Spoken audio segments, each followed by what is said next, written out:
Hi everyone, welcome back to the Puttering Penman. Today we're going to be reviewing the Pilot E95S. So we'll go over the packaging, pen design, and a writing sample. So this is the packaging for the pen. It comes in, a cardboard sleeve. It's a little bit bigger than what you get for a Metropolitan or a Vanishing Point. This is the plastic box that the pen comes in. It's pretty nice. Pretty solid. Comes with the cartridge. Came with this tag. In Japan, this pen is called the Pilot Elite. In the US, it's called the Pilot E95S because I believe this is a vintage pen from that Pilot made around like 1970, and then they re-released it for Pilot's 95th anniversary like 5 or 6 years ago, and so it's called the Pilot E95S. Here in the US, and they still make this pen. It's not a limited edition. You could buy it today if you wanted from your favorite pen store, but this is the pen. You can see it's very vintage inspired. It's a small pen. Let me compare it to this Lamy 2000, which in it, the Lamy 2000 itself is not a big pen, but you can see that the Pilot E95S is even smaller than that. So this is a pocket pen. It'll fit in your pocket really nicely. It has a very long cap, and the reason for that is because the pen body itself is very short, and so when you post this pen, it becomes a full-size pen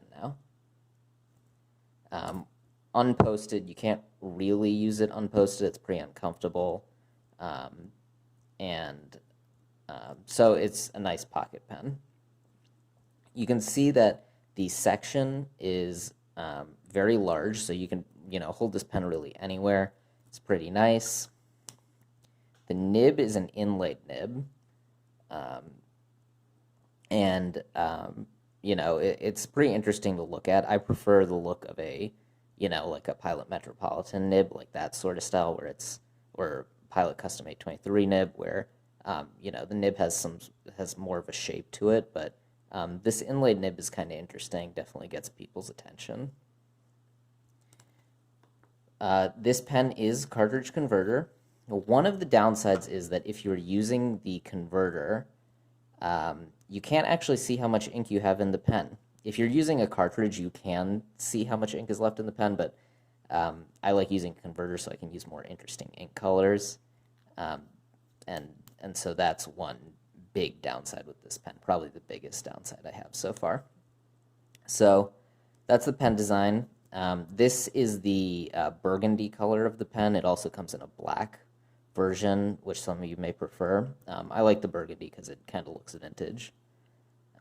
So now let's do a quick writing sample.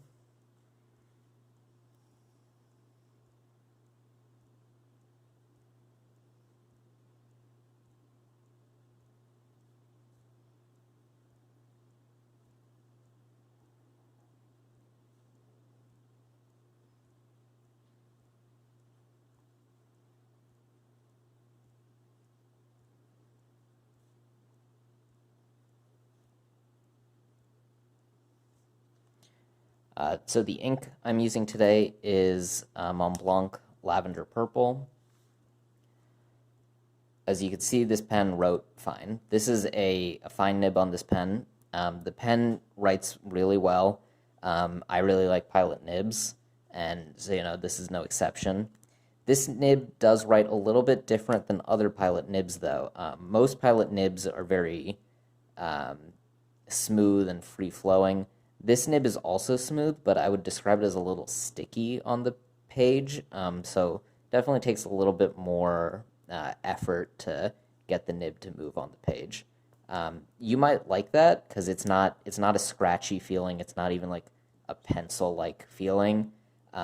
It just gives you a little bit more control if you don't like a really slippery nib on the page.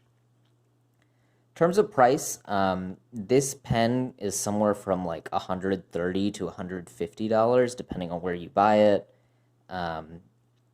This pen does have a 14 karat gold nib on it, so it's right in the same price range as a Vanishing Point or a Pilot Custom 74. So the price is not outrageous.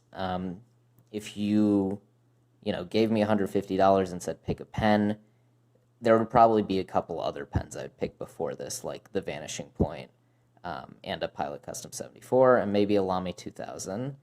But this is overall a good pen if you are looking for, if you already have a lot of those other pens. But otherwise, there are probably a couple other entry-level gold nib pens that I would check out before this one. Well, that's it for today. If you liked this video and found it helpful, please give this video a thumbs up and subscribe to this channel, and I will see you next time. Bye.